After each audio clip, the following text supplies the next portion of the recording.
Alright, welcome to another episode of Pathways to Our Path, or PP for short, right Travis? Yes, sir. Today we're at Tower Hill State Park in Spring Green, Wisconsin. It is the home of what used to be a shot tower where they would drop balls of lead to turn them into shot for guns. So we're going to hike up to the tower, check it out, run through the history of it, because there's actually quite a bit of history about the tower and this park in general. Right now we just walked in the entrance. It's technically closed for the season, so we're foot traffic only. There aren't going to be any campers around. We'll probably be the only people in the park today besides the people out here cutting wood. Alright, so we found our first point of interest in the park. This is an old historical marker for the old village of Helena, which was a village that popped up near the shot tower, and it was basically a village based around working at the shot tower and transporting the lead shot. It was completely destroyed, dismantled by the U.S. Army during the Black Hawk War because they needed supplies to make rafts to pursue Black Hawk himself across the Wisconsin River, but then the villagers eventually rebuilt Helena after the war. I think a lot of them actually fought in the war. And then it stuck around until the economy went bad just before the Civil War, and the shot tower was shut down, and then the railroad bypassed Helena by about 2 miles to the north, and Helena no longer existed because they had no commerce anymore, and the economy was bad, and they didn't have access to the railroad. Alright, so we've hit a sign about 50 feet away from our last spot, the historical marker, explaining the history of the shot tower. So for just shy of 30 years they would bring in lead from the southwest, so places like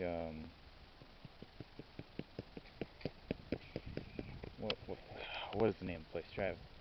The Mineral Point. There we go, Mineral Point. They'd bring in from Mineral Point, they'd bring in a bunch of lead, and they would drop it down this tower, the shot tower that was 180 feet tall. It had a shaft dug into the bluff, and then like a wooden shaft built above the bluff. And what they would do is they'd melt the lead, and then they would coat it with arsenic to make it brittle, and then they would drop it, and then as it was dropping, kind of like a raindrop, it would form into a ball, and then it would hit a pool of water in the bottom and cool, and they drop about 5,000 pounds of lead a day, and then they would go collect it and sort it, and then there was like a couple hundred pounds of it was good shot, and then the rest of it they brought back up to the top and melted again and dropped again. So the smelter house is at the top of the hill, and then there's also the shaft for the tower itself, so we're going to hike back up there. Alright, for the most part the trails are fairly easy out here. This stretch does have a bit of an incline, but it's not very long. There's not actually that much total mileage of trail. Any single stretch, like the most, would be like a half mile. Many of the other stretches are like a quarter or a fifth of a mile. But we are climbing a bluff, so you do have to deal with a little bit of incline. Alright, so it's getting quite steep now. We're just about up to the smelter house, that's up there, and then there's a little branch to what appears to be an overlook over here. So we made it up top to the smelter house. It's locked right now because it's the off season. Usually you can get inside, and there's like a video describing the house and the tower and how the process worked. But for right now, I guess we'll just look at the outside and then look down at the view.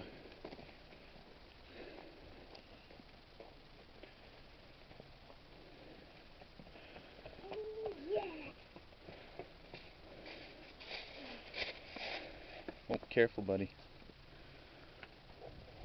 Alright, so the wooden shaft is 60 feet, and then there's a shaft dug into the bluff that's another 120 feet, so it's 180 feet total.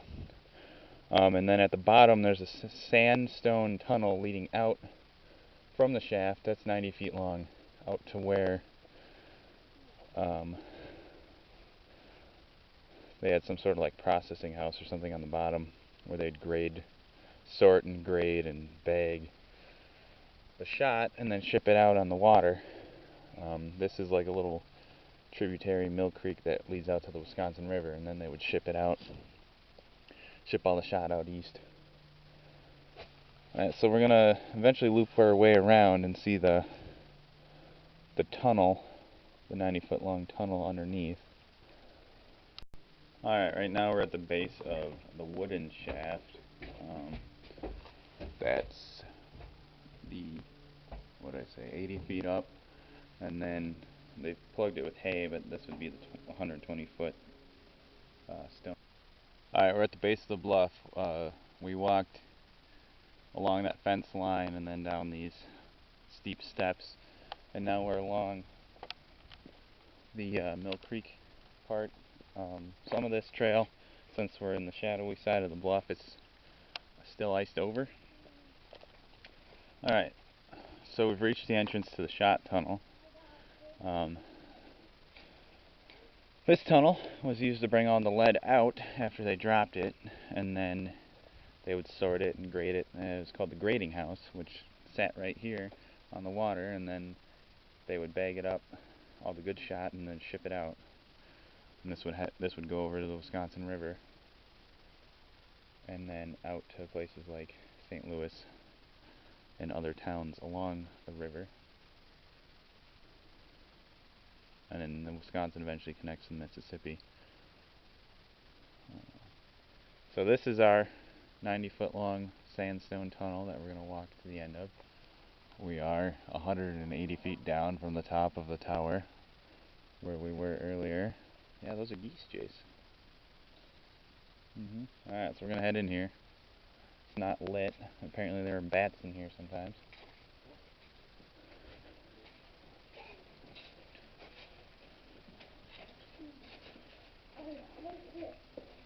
Scary tunnel, huh? What do you think of it, Jace? That's pretty cool, isn't it? Alright, you guys probably can't see anything because it's all dark now, but we've reached the end, and directly in front of me is all that hay that they stuffed the tunnel with,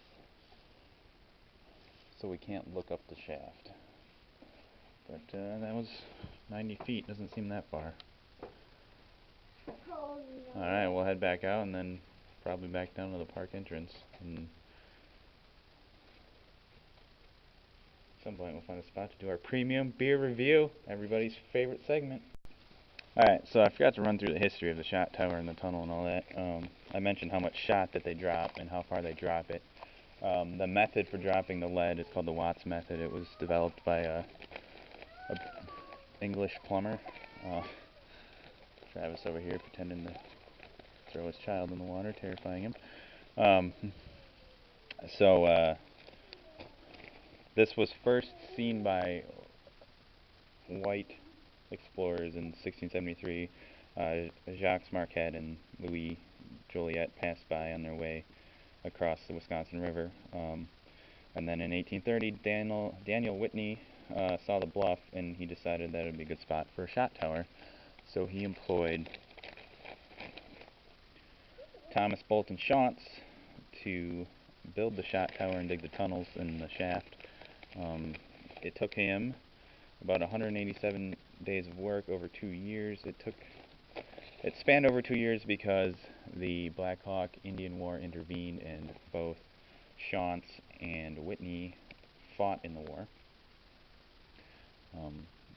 They had a prosperous shot-making business for about 30 years, and then they got hit by the bad economy before the Civil War, and then the railroad passed them by and they shut it down. So then in 1889, Reverend Jenkin Lloyd Jones, a Unitarian minister from Chicago, bought the land as a retreat for ministers, and then when he died, his widow donated the land to the state of Wisconsin, and in 1922 it became the state park.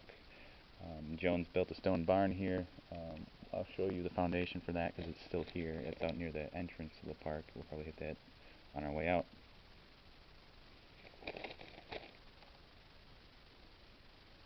And just to amend the numbers I gave you before, a crew of 6 operated the shot tower, dropping 5,000 pounds of lead per day. 600 to 800 pounds was usable. The rest was hauled back up, melted, and dropped again. Alright, we looped around and back up, and now we find ourselves in a gazebo, which we think is the prime spot for our premium beer review. Alright, today for our premium beer review we have Montucky Cold Snack Lager. The official, unofficial beer of Montana, and it says 12 ounces of refreshment. It's got a horse on it. So we'll try it out, see how it tastes. We'd have to give them credit. They donate 8% of their profits back to local causes and charities. Ooh, foamy. Cheers, sir.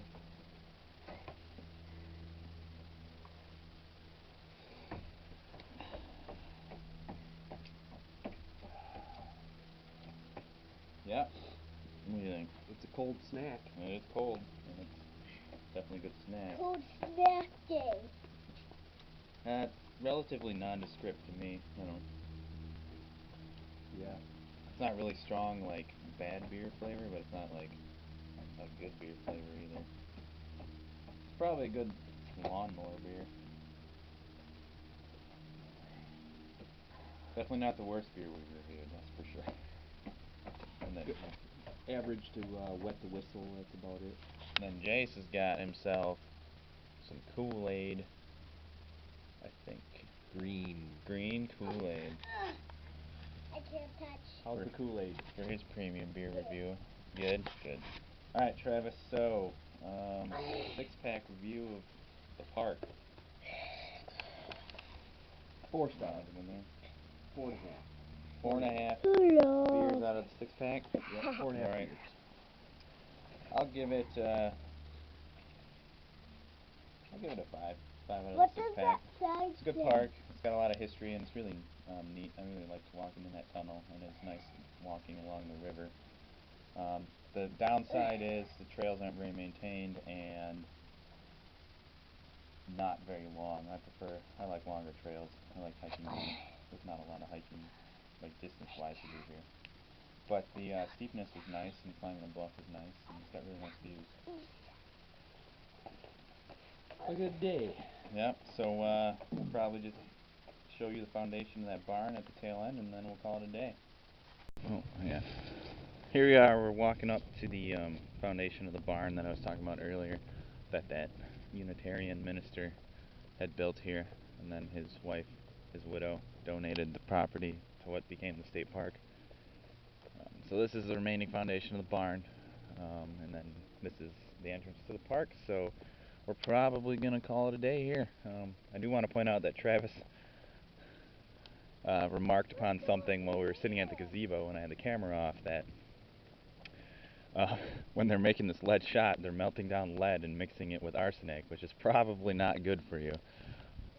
Probably not in okay working condition. I would expect their life expectancy wasn't very high. But that's it for this episode.